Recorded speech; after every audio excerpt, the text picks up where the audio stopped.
ఓం నమ శివాయ శ్రీమాత్రే నమః. మిత్రులకి శ్రీభిలాషులకి అలాగే అనంతగా ఆదరిస్తున్న యూట్యూబ్ ప్రేక్షకులందరికీ కూడా పేరు పేరు ధన్యవాదాలు. మిత్రులారా, మీ అందరికీ పరాదేవత ఎల్లవెల్లా మీతో ఉండి మీ మనోవాంఛ నెరవేర్చాలని మనస్ఫూర్తిగా కోరుకుంటున్నాను. చైత్ర పౌర్ణమి, హనుమత్ జయంతి. ఈరోజు ఈ షార్ట్ వీడియోలో ఏం చేస్తే అత్యంత అద్భుతమైన ఫలితాలు కలుగుతాయో మీకు ఈ వీడియోలో తెలియజేస్తాను.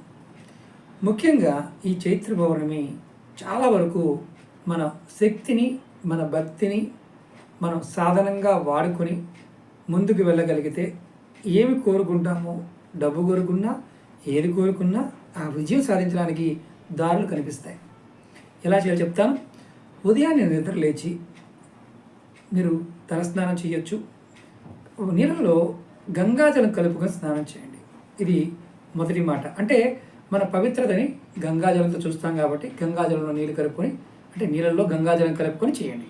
అలాగే విష్ణువు మరియు లక్ష్మీదేవి, అంటే లక్ష్మీనారాయణులకి చక్కగా చిత్రపటం దగ్గర పువ్వులు, పళ్ళు నైవేద్యం సమర్పించి దీపారాధన చేసి పూజ చేయండి. అలాగే ఓపిక ఉన్నవారు ఆ రోజు సత్యనారాయణ స్వామి వ్రతం చేసుకోండి. ఖచ్చితమైన కోరిక నెరవేరే మార్గాలు తెలుస్తాయి. అలాగే చేసిన తర్వాత ప్రసాదాన్ని 10 మందికి పంచిపెట్టండి. అలాగే ఈరోజు హనుమత్ జయంతి కూడా ఉంటుంది కాబట్టి మీరు ఆంజనేయ స్వామి కూడా ఖచ్చితంగా పూజ చేయాలి. మీరు హనుమాన్ చాలీసా ఒకవేళ పూజ చేయడం కుదరని వారు హనుమాన్ చాలీసా పారాయణం చేయండి, లేదా హనుమాన్ చాలీసాని వినడానికి ప్రయత్నించండి.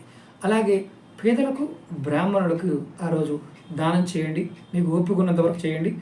అన్నదానము, వస్త్రదానము, అలాగే ఇతర సహాయాలు చేయడం కూడా ఈరోజు మీకు అద్భుతమైన ఫలితాన్ని కలుగజేస్తుంది. అలాగే ముఖ్యంగా చంద్రుడికి మీరు ఈరోజు అర్ఘ్యం సమర్పించాలి. అంతకుముందు వీడియోలో కూడా చెప్పాను. అర్ఘ్యం సమర్పించండి. సాయంత్రం చంద్రుడు కనిపించే సమయంలో నీరు, పాలు, అలాగే పువ్వులు కలిపి చంద్రుడికి అర్ఘ్యం ఇవ్వండి. దీనివల్ల మీకు మనశ్శాంతి, ఆయుష్, ఆరోగ్యము, ధనము వృద్ధి చెందుతాయి. అలాగే ఈరోజు మీరు అవకాశం ఉన్నవారు భగవద్గీతని కానీ రామాయణం పారాయణం చేసిన అద్భుతమైన ఫలితం కలుగుతుంది. ఈరోజు ఉపవాసం ఉండి ఎవరైతే చంద్రదర్శనం తర్వాత భోజనం చేస్తారో వారికి సమస్త కోరికలు నెరవేర్చుకునే శక్తి వారికి వస్తుంది.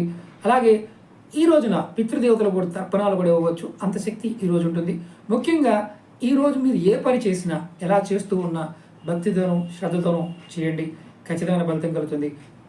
కోరికే కాదు, మీకు ఆధ్యాత్మికంగా కూడా గొప్ప శక్తులు, సిద్ధులు లభిస్తాయని తంత్రశాస్త్రం చెప్తుంది. మరొక వీడియోతో మీ ముందుకు వస్తాను. ఈ చైత్ర పౌర్ణమి నాడు ఖచ్చితంగా ప్రయత్నం చేయండి. చిన్న చిన్న ఉపాయాలని ఫలితాన్ని పొందండి. ఈ వీడియో మీకు నచ్చిన లైక్ చేయండి, ఛానల్ని సబ్స్క్రైబ్ చేసుకోండి, 10 మంది మిత్రులకి ఈ వీడియోని షేర్ చేయండి. ఓం నమః శివాయ శ్రీమాత్రే నమః.